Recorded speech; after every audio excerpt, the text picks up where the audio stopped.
iria acontecer nos fins dos tempos, mas essa passagem que nós lemos agora no capítulo 3, aqui quem escreveu foi o próprio Jesus que disse. Ele escreve uma carta às 7 igrejas da Ásia, e nós vimos que essa igreja, como nós lemos, a igreja de Filadélfia, é a única igreja entre as 7 a qual Jesus não tem nenhuma censura contra ela. Jesus tem apenas elogios. Jesus apenas elogia essa igreja, porque mesmo ela tendo pouca força, tendo ali pouco ânimo, ela não negou a Jesus Cristo.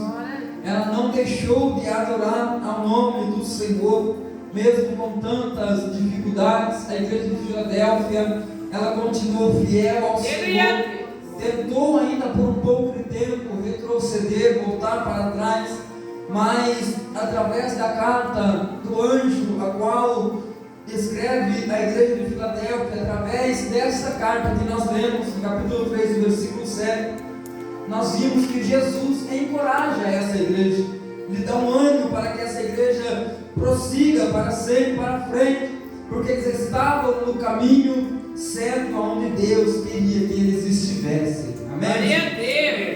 A Bíblia nos diz que Filadélfia era uma das igrejas mais jovens das 7 cidades, das 7 igrejas que existia na Ásia. E nós vimos que a cidade de Filadélfia, ela foi fundada, a Bíblia nos diz, por colonos provenientes de Pérgamo, uma das cidades anteriores, sob o reinado de Átalo II. Nós vimos que esta cidade, ela foi nos anos de 159 a 138 a.C. Ela estava situada num lugar estratégico, aonde na principal rota, a qual do correio imperial de Roma para o Oriente.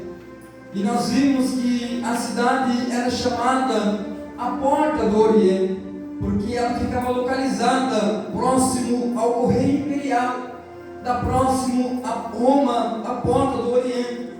E nós vimos também que ela tinha o seu apelido de Pequena Tenaz, por conta que a Bíblia nos diz que por muitos templos dedicados aos deuses estranhos, a qual tinha na cidade, e estava cercada, a Bíblia nos diz que estava cercada de grandes oportunidades.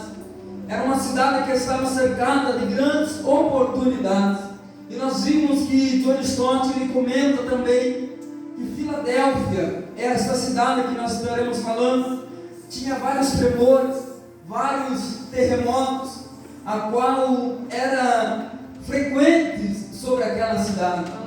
E nós vimos que eles tinham levado muitos antigos, a qual a Bíblia nos diz, habitantes antigos, que deixaram essa cidade por motivo desses terremotos, por motivos desses tremores. E nós vemos que esse último terremoto, a qual se devastou a cidade de Sardes, no ano 17 depois de Cristo, foi um terremoto a qual quase destruiu a cidade completamente, a cidade de Filadélfia. Foi um terremoto tão forte que abateu na cidade de Sardes, que foi quase completamente destruída a cidade de Filadélfia, por conta da sua distância ser mais próxima. E nós vimos que de onde vem esse nome Filadélfia, de onde vem essa origem chamada Filadélfia. A Bíblia nos diz que Átalo, aquele a qual o criou, amava tanto o seu irmão, a qual o apelidou de Filadélfios, a qual significa o que ama, ou aquele que ama o seu irmão. E nós vimos que daí vem o nome da cidade, Filadélfia, porque ele amava a cidade de Filadélfia. E nós vimos que esta cidade, ela ainda existe ela ainda está existindo em nossos dias, mas com um nome turco, um nome diferente. E nós vimos que a Bíblia nos diz que para essa jovem cidade de Filadélfia, para essa jovem igreja que estava na cidade de Filadélfia, por isso que é chamada Igreja de Filadélfia, porque o nome da cidade é Filadélfia, Jesus ele envia uma carta, e nós vimos que esta carta nos ensina várias lições, a qual as características desta igreja nós vamos percorrer durante esses minutos que aqui nós estaremos. Nós vamos aprender algumas características dessa igreja. E nós vimos que Deus, Jesus, Ele nos mostra a sua grandeza diante de Deus, pois nenhuma censura, não há nada com que Jesus pudesse ali questionar contra essa igreja de Filadélfia, pois apenas Jesus escreve elogios, a qual essa igreja ela tinha diante da presença do nosso Deus. Nós vimos no versículo 7 que diz: e ao anjo da igreja que está em Filadélfia escreve: isto diz o que é santo, o que é verdadeiro, o que tem a chave de Davi, o que abre e ninguém fecha, e fecha e ninguém abre. Nós vimos que Jesus ele começa nos dando lições a respeito de si mesmo. Ele começa escrevendo essa carta mostrando lições a respeito do seu próprio ministério. Ele é santo, ele é verdadeiro, ele tem a chave de Davi, ele abre e ninguém fecha, e fecha e ninguém abre. Jesus Cristo é santo em seu caráter, santo em suas palavras, santo em suas ações, e também ele é santo em seus propósitos. Jesus não é a sombra da verdade, Jesus ele é a própria verdade. Nós vimos que Filadélfia ela é conhecida, essa cidade, por adorarem muitos deuses estranhos, deuses baalis, deuses esculpidos em pedras, deuses a qual o povo adorava. E nós vimos que um dos deuses que eles mais adoravam era o deus chamado Dionísio, a qual era o deus do vinho, a qual eles adoravam naquela época. Então Jesus ele fala isso por um momento em que havia centenas de divindades naqueles dias, mas a Bíblia somente diz que Jesus pode dedicar ali o título de verdadeiro Deus.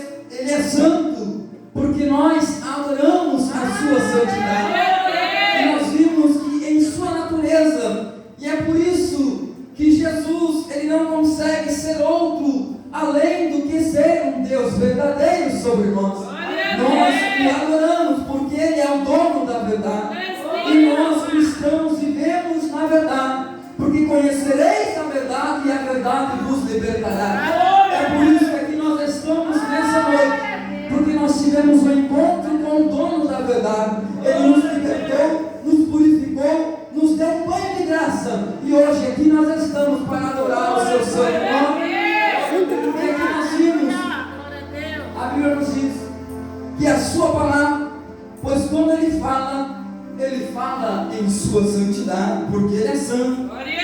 Para uma igreja perseguida pelos falsos mestres, Jesus se apresenta como santo e verdadeiro. Para uma igreja que é perseguida por apenas falsos, Jesus se apresenta para ela: aqueles que se apresentam por você são falsos, mas eu me apresento para você porque eu sou santo, e além de eu ser santo, eu sou verdadeiro.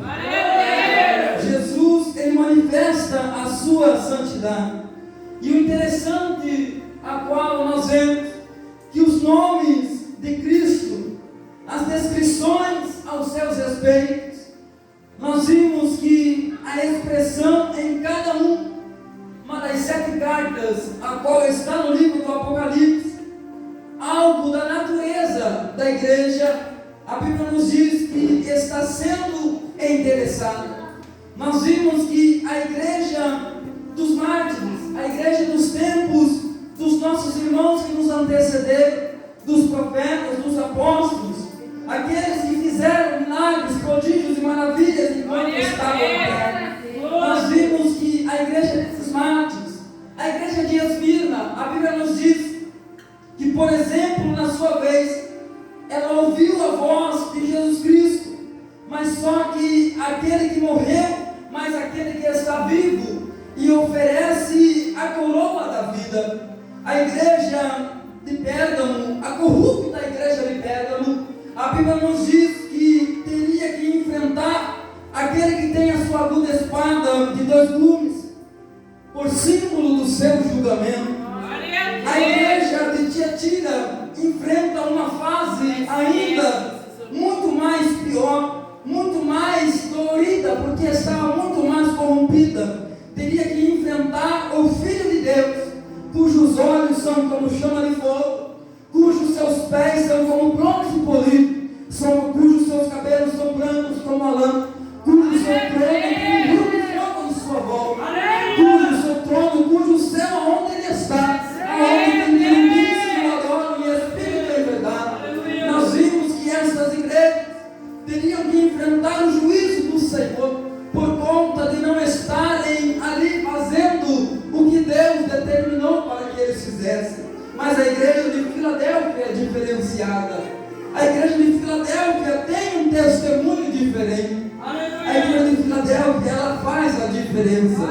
Mesmo sendo perseguida, ela adora o nome do Senhor. O versículo 8 nos diz: eu sei as tuas obras. Isso é Jesus que está escrevendo. É Jesus que está dizendo. E o anjo está escrevendo e mandando para a igreja de Filadélfia, dizendo: eu sei as tuas obras. Cristo está falando à igreja, dizendo: conheço as tuas condições. É continuação da mensagem de quinta-feira. Conheço as tuas condições espirituais. Em geral, também eu conheço a tua vida. Conheço a sua casa, conheço a sua família, conheço as tuas lutas, conheço os desafios que você enfrenta para você estar me adorando, conheço as tuas dificuldades, conheço você por dentro e por fora. Eu sou conhecedor, eu sei as tuas obras, sei que mesmo na tua fraqueza você está adorando ao meu nome. Eu conheço a tua vida, conheço os teus pensamentos, conheço os teus projetos, e é por isso que eu te trouxe aqui nessa noite, para te dizer que conheço a tua vida, muito menos que você conhece. Jesus, Ele nos conhece muito melhor do que nós mesmos. Jesus, Ele nos conhece muito melhor do que nós mesmos. Olhe para a pessoa que está do seu lado e diga: Jesus te conhece. Jesus te conhece. Ele é conhecedor de todas as coisas. Ele conhece as nossas dificuldades. Não era fácil ser cristão em Filadélfia, porque a cidade de Filadélfia era apenas a distância de 20 quilômetros da cidade de Sardes. E nós vimos que por isso, então, estava perto, estava próximo da cidade de Sardes. E isso de uma igreja que o próprio Deus, Ele testificou: vocês têm nomes do que vivem, adoram como vivo, mas vocês estão mortos. Vocês têm nome do que estão vivos, mas vocês estão como um sepulcro caiado. Vocês me adoram como que estão vivos, mas estão me adorando como pessoas em um sepulcro. Jesus estava testificando à igreja de Sardes, dizendo: vocês me adoram, mas vocês estão mortos espiritualmente. Vocês me adoram, mas a sua adoração não chega até o meu altar, porque a adoração de crente morto, Deus, Ele não recebe, porque lugar de morto é no cemitério.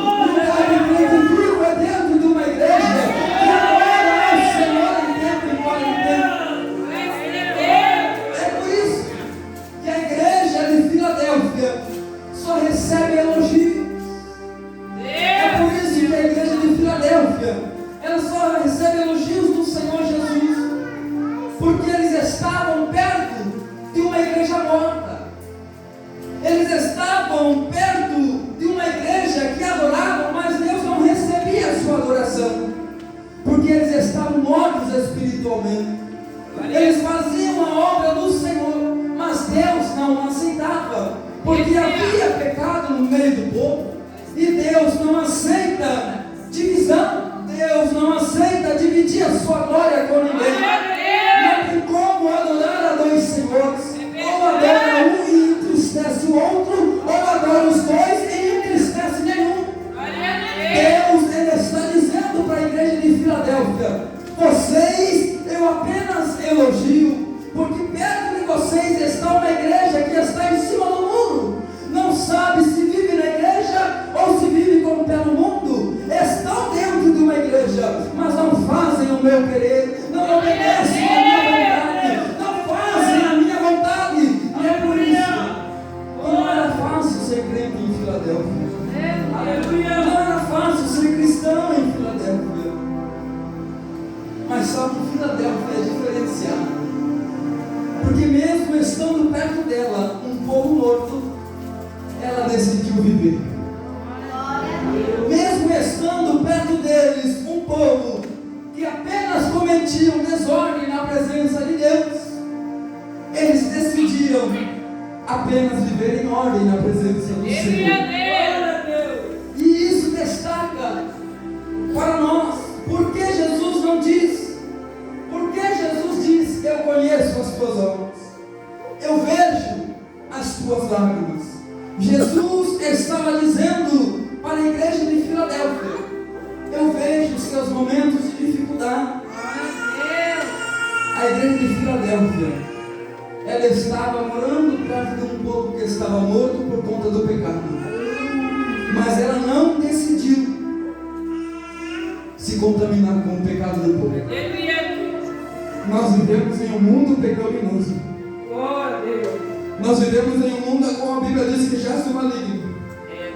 Mas nós decidimos a não contaminar as nossas vestes.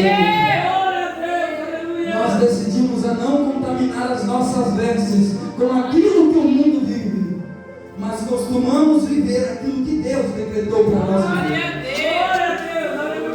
Jesus estava dizendo: por conta da vossa fidelidade de vocês, eis que diante de ti pus uma porta aberta e ninguém a pode fechar. Por conta da fidelidade do povo, por causa de vocês estarem me adorando em tempo e fora de tempo, por conta do vosso empenho em estar na minha obra, diante de ti eu pus uma porta aberta. Diante da sua vida eu coloquei uma porta aberta e ninguém pode fechar, porque a porta que eu abro, eu determino o tempo, se fecha ou se abre ou se abre ou se fecha. Deus, Ele tem o controle sobre todas as coisas. Glória a Deus, aleluia. Jesus, Ele diz: eu abri a porta para vocês, uma porta que parecia inacessíveis. Eu honro vocês por conta daqueles que tentaram vos envergonhar. Jesus estava dizendo para a igreja de Filadélfia nesse momento: por conta das dificuldades que você enfrenta, por conta das perseguições que você passa para me adorar, por conta dos processos difíceis que vocês passam para estar fazendo a minha obra, por conta das vossas fidelidades, diante de ti eu pus uma porta aberta. Deus, Ele está dizendo para algumas pessoas aqui nessa noite, para algumas pessoas em especiais nessa noite, por conta da tua fidelidade comigo na minha presença, por conta de tantas perseguições que você passa, mas mesmo assim você não abaixa a tua cabeça, você continua caminhando diante da tua fidelidade na minha presença. Nessa noite eu coloco uma porta aberta diante da tua vida. Jesus, Ele está abrindo portas para algumas pessoas aqui nessa noite, portas que pareciam portas que estavam trancadas com ferrolhos, portas que pareciam que estavam cadeados, trancados.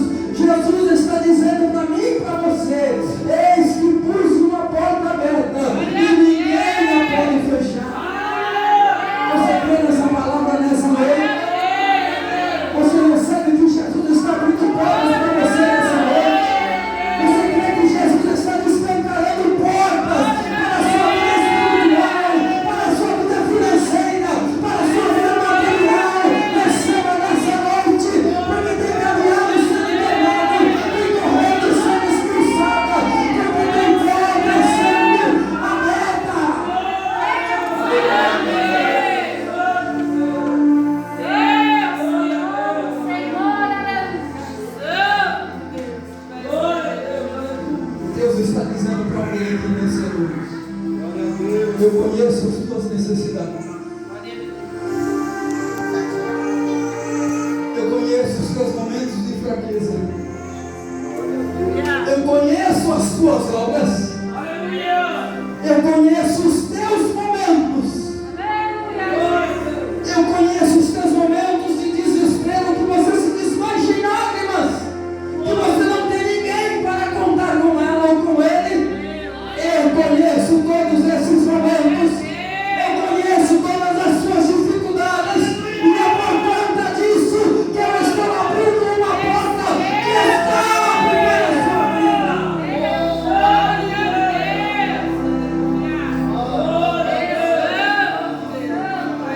Os momentos são difíceis. As dificuldades são difíceis. Os tempos que a igreja do Senhor está vivendo é um tempo difícil. Mas Jesus está dizendo para mim e para você: eu conheço. Eu sei os momentos. Eu sei as suas fragilidades. Eu sei até onde chega o seu limite. Eu sei até onde você diz: até aqui eu suportei, daqui eu não suporto mais. Jesus está dizendo: eu sei até onde você suporta. Eu sei até onde você aguenta. Ele não aguenta mais um pouco. Porque enquanto você estiver resistindo, eu estou abrindo porta.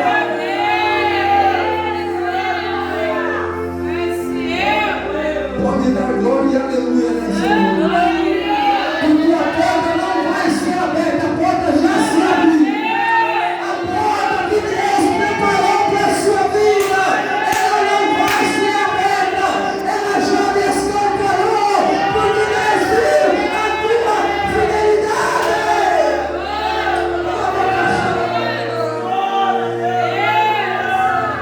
Agora o Senhor nessa noite, glorifica o Senhor nessa noite, porque a porta já está aberta, a porta já está descancarada. Entra pela porta nessa noite e adora o Senhor. Qual é a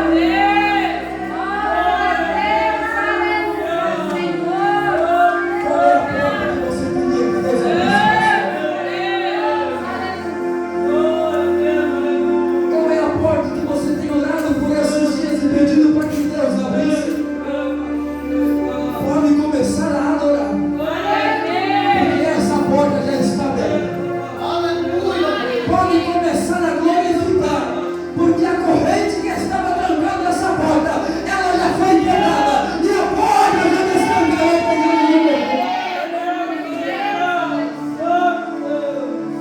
Nós servimos um Cristo que abre portas. Nós servimos um Cristo que tem poder para abrir portas. Ele abre uma porta. Ele abre oportunidades para as suas igrejas. Ele abre uma porta de proclamação para os seus ministros. Ele abre uma porta de entrada. Ele abre o coração endurecido. Ele abre uma alma que está angustiada. Ele abre todas as portas, mas só que ele não é porteiro. Sabe por que ele não é porteiro? Porque ele é o dono da porta. Ele tem essa autoridade. Ele não precisa ficar como porteiro, porque ele já é o dono dessa porta. Entra por essa porta nessa noite. Entra por essa porta que Deus está abrindo na sua vida nessa noite. Se Ele é o dono da porta, como que Ele pode abrir a porta? Porque Ele é o dono. Então, se Ele é o dono, Ele abre e fecha a hora que Ele bem quiser. Porque Ele é dono da porta. Ele abre e fecha no momento que Ele quiser. A porta que Ele tem aberto para as nossas vidas. A porta que Deus está abrindo ou já abriu em si, já abriu nessa noite. Ninguém pode fechar. Mas tem alguém que pode fechar essa porta. Sabe quem é? Você mesmo. Glória a Deus. Por conta da desobediência, nós fechamos as portas do céu Glória a Deus. para as nossas vidas. Glória a Deus. Aleluia. Por conta dos nossos próprios querer, muitas vezes, nós fechamos as portas de Deus e abrimos as portas do mal para as nossas vidas. Mas eu quero profetizar sobre a sua vida nessa noite. E a porta que você tem pedido ao Senhor, ela já está aberta sobre a sua vida. Basta você receber e entrar por ela nessa noite. Mas por que ele tem facilidade para abrir e fechar a porta quando quiser? Justamente porque ele disse no primeiro versículo, dizendo: porque eu tenho a chave de Davi. Esta chave está na mão de Jesus Cristo. A chave que abre portas. Jesus, ele não tem apenas a chave da morte e do inferno e da vida. Não. Jesus, ele tem a chave de Davi em suas mãos. Jesus, ele tem a chave da salvação nas suas mãos. Jesus, ele tem a chave da evangelização. Jesus, ele tem a chave daquilo que abre coisas inefáveis para as nossas vidas. A Bíblia diz que ele tem chave de madeiras que abrem portas d'água. Ele tem chave a qual nem nós mesmos pensamos. As chaves que Deus ele tem no mundo espiritual para abrir portas em direção às nossas vidas. Só que tem três problemas. A igreja de Filadélfia, para aproveitar essa porta aberta, primeiro Jesus diz: tendo pouca força, guardaste a minha palavra e não negaste o meu nome. O primeiro problema era esse. A igreja era fraca. Era uma congregação formada por escravos, uma congregação pequena, tinha pouca força, talvez porque tinha poucas pessoas. A igreja, ela era pequena em tamanho. A igreja, ela era pequena em poucas pessoas, mas grande em fidelidade e poder. Porque Deus, ele não olha para a grandeza das coisas. Deus, ele olha para a simplicidade e a humildade do coração das pessoas. Não adiantaria nada nós sermos grandes no Senhor e não termos um coração humilde e não sermos fiel à presença do Senhor. Deus, ele contempla a nossa fidelidade. Deus, ele contempla a nossa fidelidade. Deus, ele contempla a nossa simplicidade. Não adiantaria nada nós dizermos que somos alguma coisa, sendo que nós não somos nada.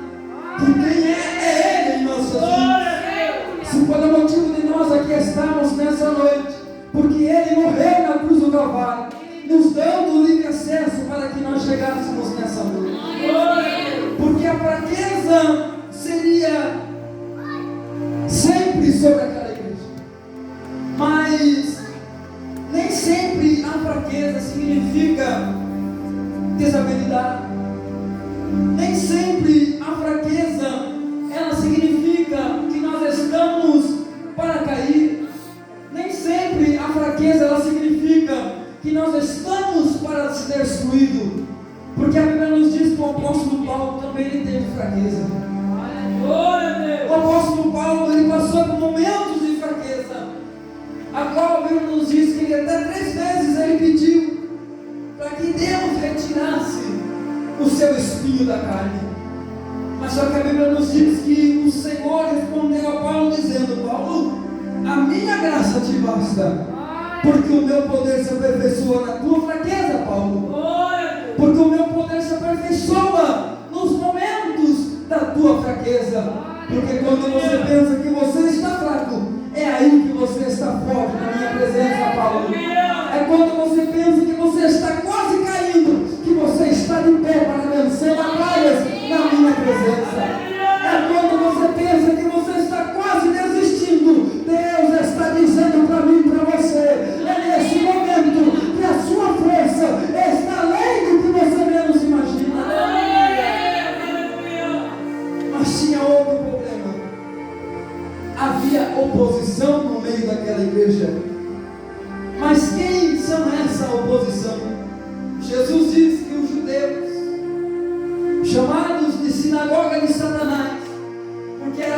falsos cristãos, falsos adoradores.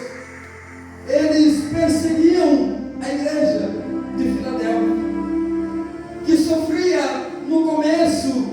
Os crentes começaram a recuar. No começo, o povo começou a retroceder. No começo, por conta da perseguição da sinagoga de Satanás, por conta dos falsos judeus, por conta dos falsos cristãos que perseguiam a igreja de Filadélfia começou a temer e começou a recuar. Mas aí nós vimos que, por conta dessa perseguição, Jesus, ele escreve dizendo: eu coloquei diante de vocês uma porta aberta e ninguém a pode fechar. Aleluia! Por que temer as perseguições? Mas estão perseguindo, estão tentando nos matar, mas a porta continua aberta. Mas estão me caluniando a todo momento, mas enquanto a porta estiver aberta, podem jogar pedra, podem tentar tirar, podem tentar te matar. Enquanto a porta de Deus estiver aberta para a sua vida, ninguém te tira da presença do Senhor. A porta continua aberta. Aleluia! E a porta que Deus abre, ninguém fecha. A porta que Deus está abrindo para a sua igreja nessa noite, ninguém vai fechar essa porta. Aleluia! A porta que Deus está abrindo para algumas pessoas aqui nessa noite, ninguém vai fechar essa porta. Porque é Deus que está abrindo uma porta de escape para a sua igreja. Glória a Deus! Aleluia! E aí nós vimos, não tem ninguém que possa interromper ou paralisar o projeto que Deus tem na minha e na sua vida. Não tem ninguém que possa paralisar os sonhos que Deus tem para nós. Aleluia! Não tem ninguém que possa interromper os projetos que Deus tem para as nossas vidas. Glória a Deus! Sabe quem é o que pode interromper esse projeto acontecer? É eu e você mesmo. Por conta das nossos próprios pensamentos, por conta das nossas próprias atitudes que nós tomamos, nós fazemos com que as promessas do Senhor elas sejam atrasadas a ser concretizadas sobre nós. Glória a Deus! Não seja você alguém como um empecilho para tentar impedir o que Deus quer fazer na sua vida. Aleluia! Não seja você uma pedra de tropeço para você mesmo impedir o que Deus quer realizar na sua vida. Glória a Deus! Aleluia! A palavra de Deus para mim e para a sua vida nessa noite é: aquietai-vos e sabei que eu sou Deus. Aleluia! Apenas aquieta o teu coração, aquieta a tua alma, porque a porta já está aberta para a sua vida. A porta que você já tem pedido há muito tempo, Deus já abriu nessa noite, para que o nome dele venha ser exaltado nessa noite. O terceiro problema, a Bíblia nos diz no versículo 8, dizendo: eu sei as tuas obras. No versículo 10, o terceiro problema dizendo: porque guardaste a palavra da minha paciência, também eu te guardarei na hora da tentação que há de vir sobre todo mundo, para tentar os que habitam na terra. Nós vimos Jesus dizendo isso. Aqui está o terceiro problema. Esse versículo é o terceiro problema que poderia impedir a igreja, a ameaça por conta de tribulações, uma futura ameaça de tribulação que se tinha sobre o povo da igreja de Filadélfia, ameaça de futura tribulação. E nós vimos que, pela lógica humana, nós vemos isso, que não era momento de evangelismo, não era momento de avançar, não era momento de sair para fora, mas sim era momento de estar seguro. Mas só que Cristo, Jesus Cristo, ele interpreta de uma forma diferente. O povo estava dizendo: vem ameaça por aí, vamos retroceder.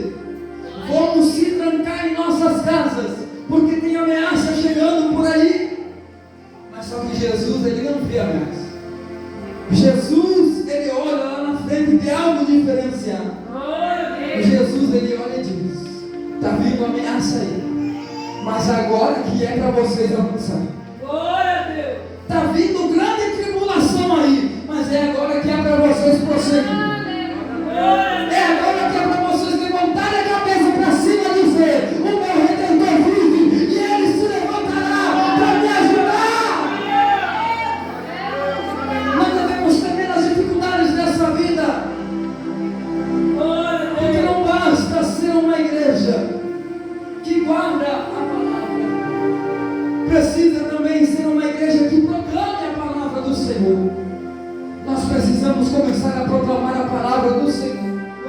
Nós precisamos sair da nossa zona de conforto e começarmos a concluir no Senhor Jesus Cristo, porque a palavra de Deus para a nossa vida nessa noite é o tempo de avançar, é tempo de sair em busca das almas que estão perdidas. E Jesus, para concluir, ele diz: está na hora de anunciar a palavra do Senhor. Está na hora de nós entrarmos nas figueiras, entrarmos nas portas do bar, entrarmos aonde as pessoas não querem entrar. Nós vamos entrar e vamos proclamar que Jesus ele vive, Jesus ele reina, e Jesus ele é Senhor, sobre Senhor de todas as coisas. É tempo de nós mostrarmos a força que a igreja tem na terra. É tempo de nós colocarmos o capacete da salvação, pegarmos a espada do Espírito, a espada e sairmos da peleja.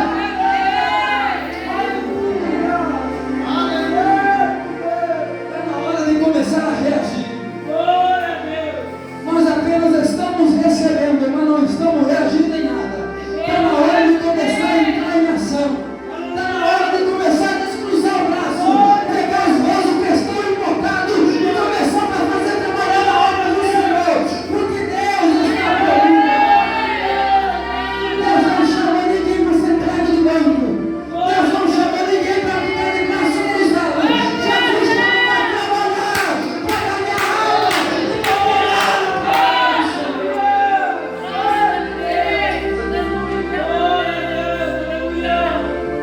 Jesus diz, para encerrar: eis que venho sem demora.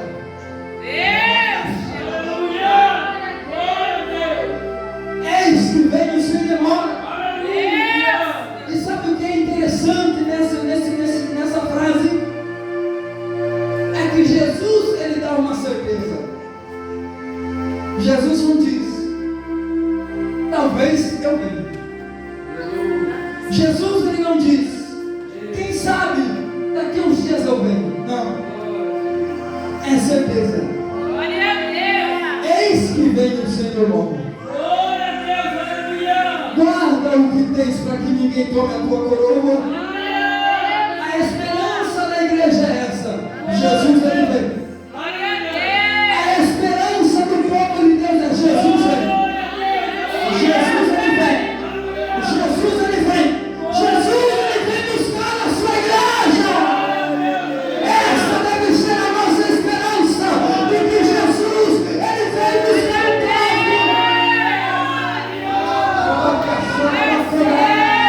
Deixa eu ver se Jesus vem buscar alguém aqui nessa noite. Deixa eu ver se Jesus vem buscar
que 1000 anos é como um dia para o Senhor. E um dia é como 1000 anos. Esquece que Jesus, ele vem para buscar as vidas. Ele diz: eis que venho sem demora. Mas tem um propósito. Ele diz primeiro: eis que venho sem demora. Aí logo após tem um propósito. Uma proposta dizendo: guarda o que tens, para que ninguém tome a tua coroa.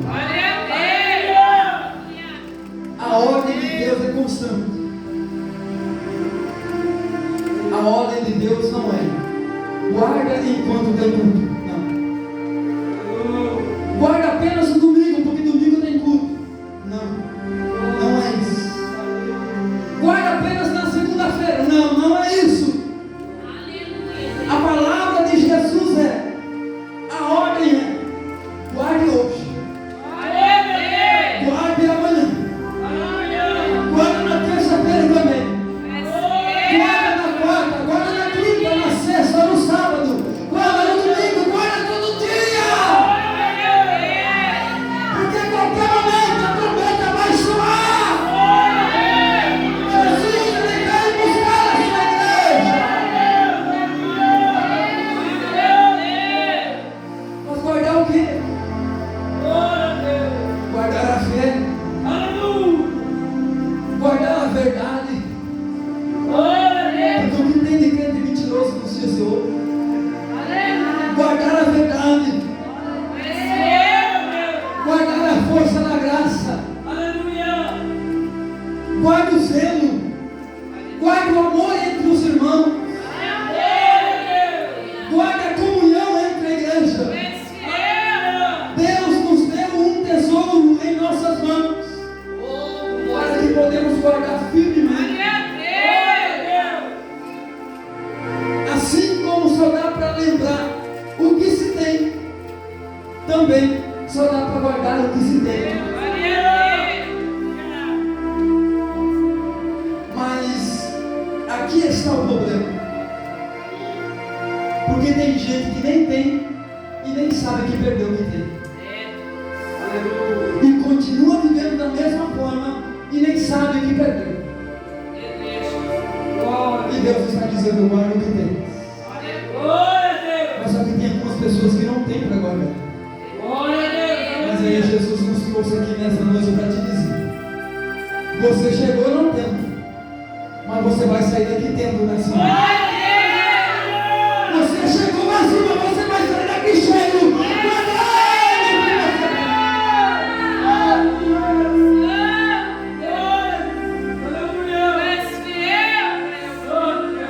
Porque quem perde sabe que perdeu e vai procurar.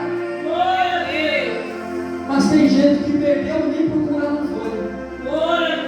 Já perdeu há muito tempo e não quer saber de procurar. Mas Deus nos dá uma alerta nessa noite. É tempo de começar a procurar novamente.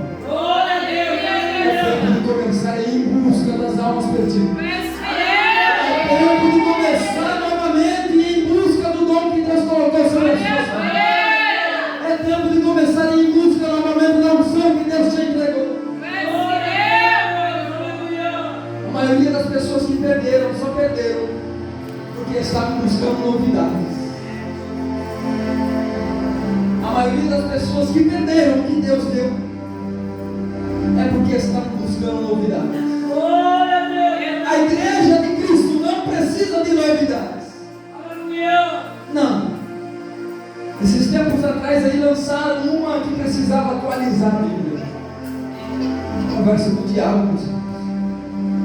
Como que vai se atualizar algo que é novo todos os dias? Nós vimos que o que a gente precisa é de Jesus Cristo em nossas vidas. Muitas pessoas estão dizendo: a igreja precisa se modernizar, a igreja precisa ganhar almas, a igreja precisa ser cheia do Espírito Santo, a igreja precisa de algo novo, o Espírito Santo é novo, a igreja precisa atrair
Isso aí é mentira. Porque a pessoa que quer servir a Jesus Cristo, ela não precisa viver no mundo. Ela não precisa de nada nesse mundo para servir a Jesus. Muitas pessoas me perguntam e dizem: você é um jovem, como que você consegue? Eu consigo por conta da graça. Porque eu não tenho força em mim mesmo, mas a graça me sustenta todo dia. É Ele que me dá graça.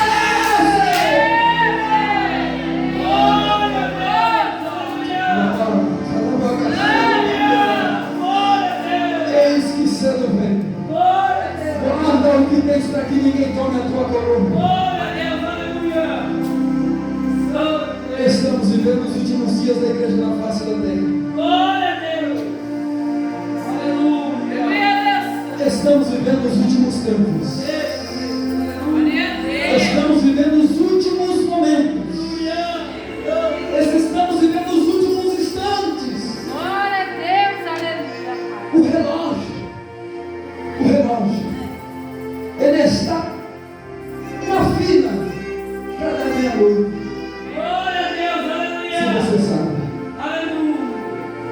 Quando o ponteiro do relógio bater meia-noite, o céu ele se abre. Trombetas serão tocadas. Jesus aparecerá nas nuvens sobre um cavalo branco. Na sua coxa estará escrito Rei dos Reis, Senhor do Senhor. E aqueles que estão em plena comunhão com Cristo começarão a ouvir o som da trombeta tocar. E daqui a pouco o Espírito Santo, em um abrir e fechar de olhos, ele nos levará para o céu. E nós estaremos todos reunidos diante da presença de Jesus Cristo. Você tem essa esperança nessa hora? Você tem essa esperança nessa hora? Jesus ele vem. Converta-se hoje. Te consagra hoje. Te anima hoje. Porque Jesus ele vai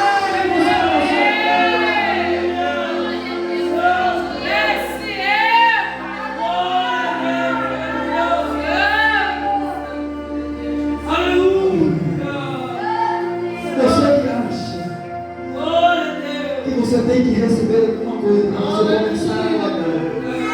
Você que acha que você precisa receber alguma coisa de Deus para você começar a guardar, eu te convido a vir aqui na frente nessa noite.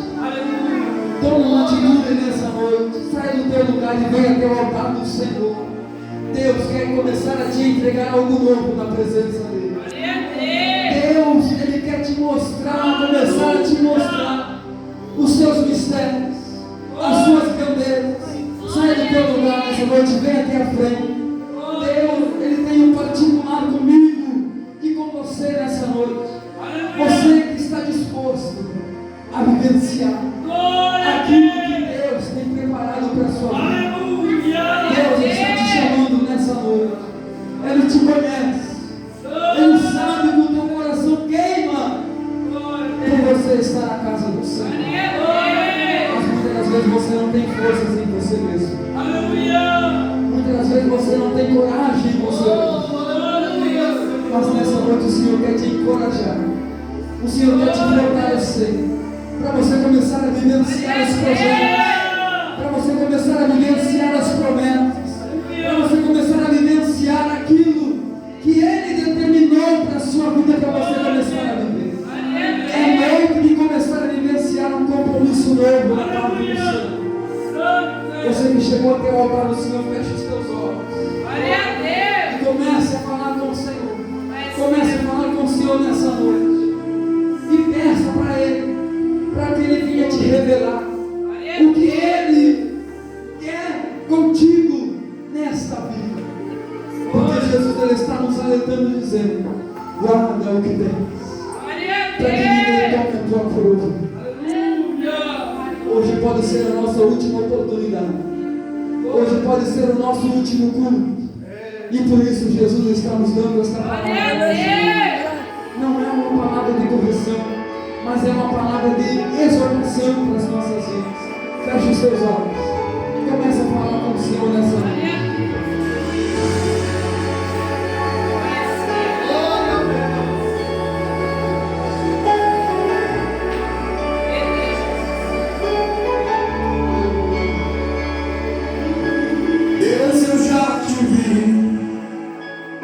sarça ardente, Deus também te viu no vento.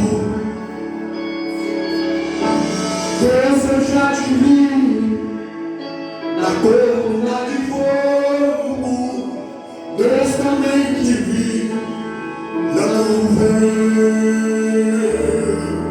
Mas hoje eu vim aqui pra dizer pra ti: não me deixe subir sem ver a glória. O teu povo até pecou e desmorou até o céu, mas eu não saio daqui sem ver a glória. Mostra-me tua glória, Senhor. Mostra-me tua glória, Senhor.